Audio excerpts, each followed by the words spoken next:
धनगर रिझर्वेशनच्या संदर्भात जे आंदोलनं चालू झाली आहेत त्याच्या बाबतीत त्यांनी मागावं, आंदोलनं करावेत, लोकशाहीच्या मार्गानं त्यांना जे अपेक्षित आहे ते करावं. आमचा त्यांना अजिबात विरोध नाही.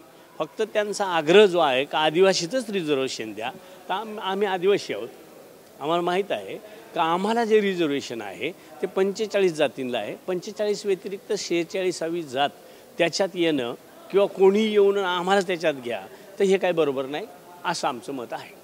जर राज्य सरकारनं तसा निर्णय घेतला निवडणुका डोळ्यासमोर ठेवून तर मग काय भूमिका राहील? नाही, उगीच आमच्यात किंवा राज्य सरकार असा चुकीचा निर्णय घेणारही नाही. जसं परवा त्यांना एकत्र बसवून आणि कमिटी करण्याच्या संदर्भात ठरवले तसं आम्ही सुद्धा जाणार. कारण सरकार मायबाप म्हटल्यानंतर ते एका कोणाचं नाही आहे, सगळ्या समाजांचं ते मायबाप आहे.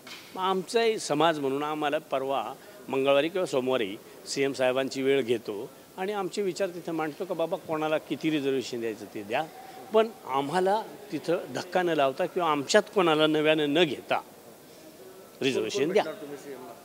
आम्ही तसं तर परवा सोमवारी जी बैठक आहे त्याच्यात राज्यभरातल्या 28-29 सामाजिक संघटना आहेत, त्यांचे प्रमुख, आजी माजी आमदार, खासदार, आजी माजी खासदार, माजी मंत्री, काही समाजाचंच पदाधिकारी म्हणून नाही पण समाजाच्यासाठीच त्यांनी पूर्ण आयुष्य खर्च केलं. ते पिचड साहेब असतील, मोगे साहेब असतील, पुरके साहेब असतील, पद्माकर वळवी, ही चळवळीतली मंडळी का बाल्यावस्थेपासून अगदी शालेय अवस्थेपासून ह्या लोकांनी समाजासाठी लढाई केलेली आहे किंवा समाजासाठी झटलेत.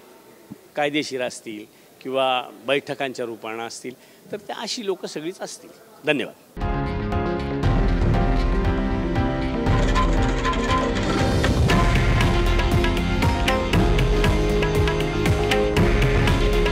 हे आहे देशातील नंबर 1 न्यूज नेटवर्क आणि आपण पाहत आहात TV9 मराठी.